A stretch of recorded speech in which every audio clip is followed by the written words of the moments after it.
All liquids on this planet, all of them behave in a similar manner. And then water completely misbehaves. It's like a child that you cannot control. I was thinking, water, isn't this very simple, ordinary? Then actually my PhD advisor came back from a conference and he gave me one of Anders' papers. And that was kind of the beginning, let's say, of the rabbit hole. I just fall the rabbit hole by an accident. Water is so fascinating because we are in touch with it every day. We can drink it, we can swim in it, we can go skiing. That's my favorite hobby. And we do this every day, but still we don't understand how water is acting on a molecular level. Once upon a time, I decided, why don't I go to a conference, which is close to my heart, but I've never been working on it. And it was a conference on water and ice in Newfoundland. And then I stumbled into a lot of anomalies, which then made me more and more interested in what's going on with water. So today, we all know, that the future of our planet depends how we are dealing with water. It's a very, very important material. It's the material of our life.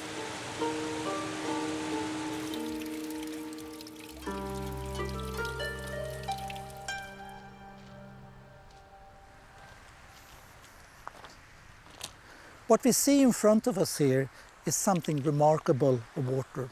The force the ocean can have to carve out a sculpture.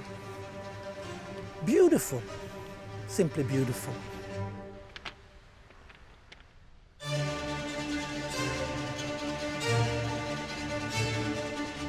Anders Nilsson is a professor in physics at the universities of Stockholm and Stanford. Our journey into the mysteries of water begins in 2011 on an island outside the Swedish capital, where Anders revealed to us the strange and unique behavior of water. We have forgotten our connection to water, I think, in many respects. We can replace many things on this planet with alternatives, but we can never replace water.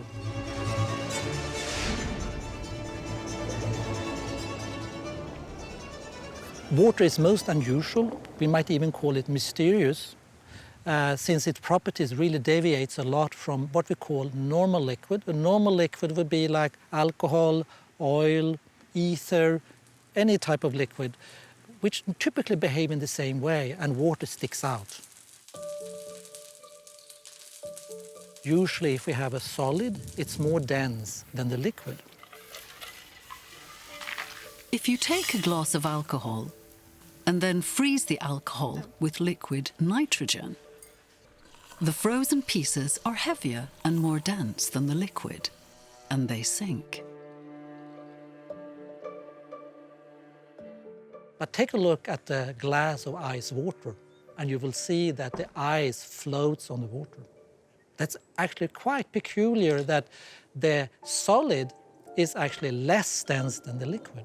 It's mysterious. You will see that the temperature at the bottom of the glass is 4 degrees Celsius.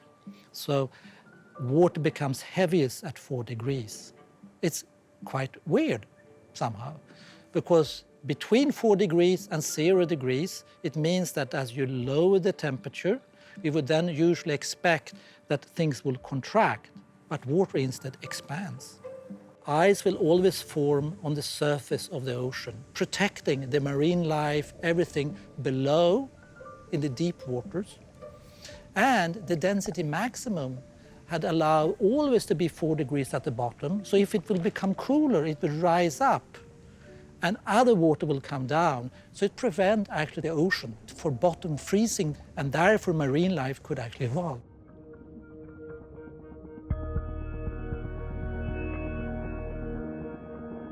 If ice had been heavier than liquid water, the cold ocean floors of the planet would be covered with endless ice and would never have enabled life on Earth.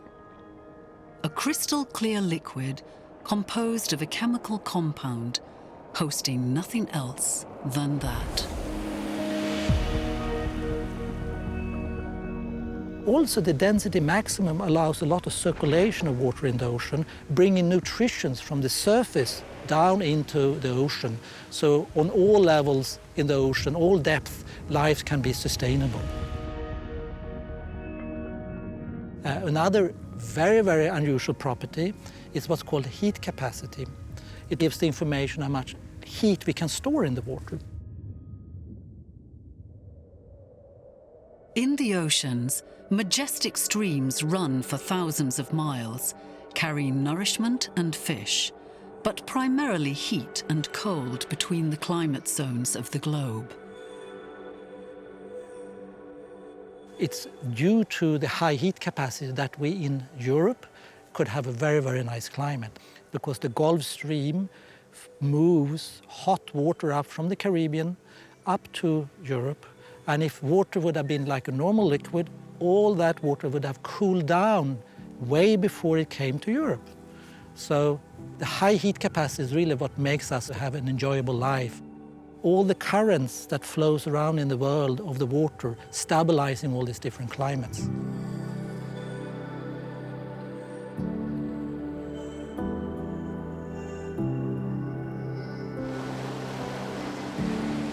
Water has a very high surface tension, much higher than nearly all other liquids.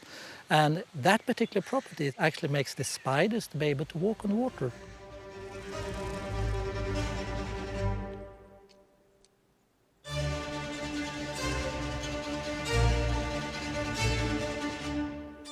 And we know that if we put a drop of soap in water, the poor spider will drown. Surface tension is only a few layers of strongly bonded water molecules that can carry enormous weight in relative terms, such as a razor blade of steel. But just a small drop of soap replaces the top layer and the tension disappears. Another property that is directly related to surface tension is what we call capillary forces. If we put a straw in our drink, we can see there is a little bit of liquid pulled up into the straw. That is the capillary force, which is actually directly related to how the plants can actually bring up water through its small pores, useful in the photosynthesis and all the biological and biochemical reactions in the plants for sustaining its life. And if we think about it, these unusual properties is also actually the basis of our existence. So with my research, I'm focused very much on the molecular structure and to really understand these very fundamental properties of water. And has the unusual properties of water any connection to the life process itself?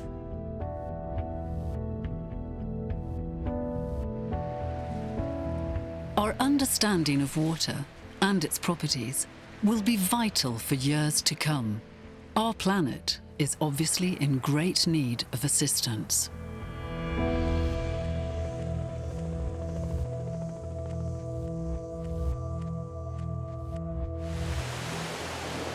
We will see much more hurricanes. We will see much more heavy rains in certain regions.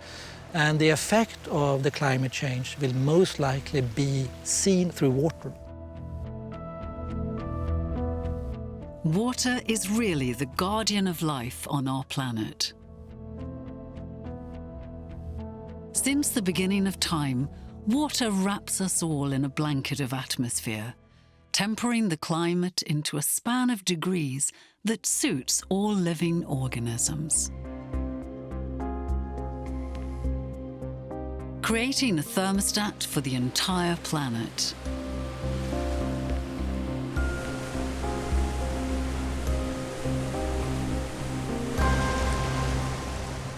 Water molecules take on a variety of appearances, performing tricks that are hard to believe unless you look carefully, putting it to the test under extreme conditions.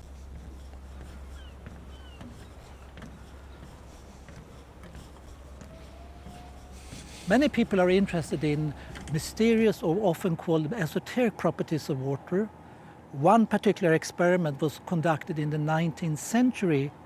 It shows how electricity and charge in water can generate what's called the water bridge. Everything is moving in a certain way that... So it consists, as you can see, of two beakers of pure water. And down here I have a power supply, as you can say, to supply very high voltage, more than 10,000 volts. So the trick is to move this one very slowly apart and then see what happens.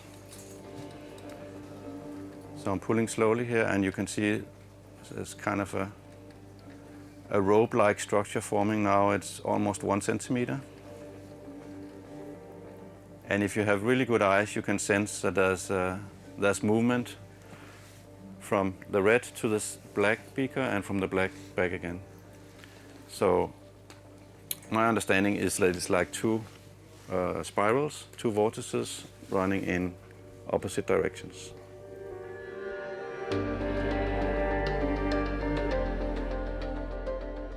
What we aim to find is an explanation how water looks in the inner molecular structure. How can we make a full picture of this tiny little molecule in different situations?